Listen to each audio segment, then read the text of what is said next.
D S P ಅದ್ದರ್ಸಾಕಿದ್ದಾನೆ climax music. DSP main music ಅಂತೂ next level. ಒಂದೊಂದಕ್ಕೂ ಒಂದೊಂದು ಸಕ್ಕದಾಗಿ ಬಿಡಿಸಿದ್ದಾರೆ ಮಾತ್ರ. ಮೂವಿ ಮಾಡ್ತಾ ಓಕೆ ಸ್ಟಾರ್ಟಿಂಗಿಂದ ಎಂಡ್ವರೆಗೂ ಎಲ್ಲೂ ನಮಗೆ ಏನೋ ಇದೇ ಮಿಸ್ ಆಗಿದೆ ಅಂತಾನೆ ಅನ್ಸಲ್ಲ. ಎಲ್ಲ ಮಸ್ತಾಗಿ ಒಂದು ಫ್ಲೋ ಅಲ್ಲಿ ಮಸ್ತಾಗಿ ಹೋಯ್ತಿದೆ ಮಾತ್ರ. ನೆಕ್ಸ್ಟ್ ಲೆವೆಲ್ ಮೂವಿ ಮಾಡ್ತಾ ನೆಕ್ಸ್ಟ್ ಲೆವೆಲ್. ಜಾತ್ತರ ಮಾಸ್ ಸಖತ್ತಾಗಿದೆ. ಪುಷ್ಪ 3 ಅಂತ ಬರುತ್ತೆ, ಅದೇ ನೋಡಿ. ಜಾತ್ರೆ ಸೀನ್ ಅಂತೂ ಸೂಪರ್ ಆಗಿದೆ, ಸಖತ್ತಾಗಿದೆ. ಜಾತ್ರೆ ಸೀನ್, ಫೈಟ್ ಸೀನ್ ಅಂತೂ ಸಖತ್ತಾಗಿದೆ.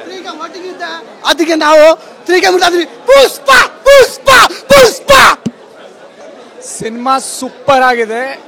ಕಿರ್ಚಿ ಗೊಂದಲ ಹೋಯ್ತು, ಕತ್ತೆಲ್ಲ ಹೋಯ್ತು. ಸೂಪರ್ ಆಗಿದೆ ಫಿಲಮ್, ಸೂಪರ್ ಆಗಿದೆ. Must watch. Second half full super. Total cinema one man show. Pushpa అంటే ఫ్లవర్ అనుకుంటివా? పుష్ప అంటే ఫైరు. నీ ఎవ్వ తగ్గేదేలా. కుత్త ర్యాంప్ మూవీ. పుష్ప అంటే ఫైర్ అనుకుంటివా? వైల్డ్